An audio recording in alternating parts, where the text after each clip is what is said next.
I am the Tofu Golem. Please enjoy the video.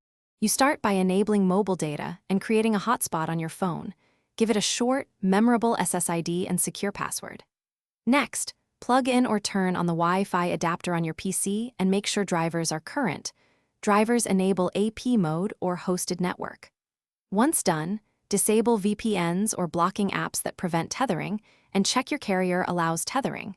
This ensures the phone can share internet and the adapter can receive it reliably. Now connect. Open your PC Wi-Fi list, locate the phone SSID, and enter the password. This establishes the link. If your adapter needs it, enable hosted network with System Tools, Windows Netch command, or the adapter utility to create an access point. Then verify network settings. Allow DHCP from the phone or set a simple static IP so devices route correctly. Make sure the adapter shows a valid IP and an internet gateway. This confirms packets flow from phone to PC. Finish by testing browsing and a quick speed test. Monitor data usage so you don't exceed limits. Make sure power saving is off for the Wi-Fi adapter and keep the phone screen active if the carrier requires it. These small settings prevent drops.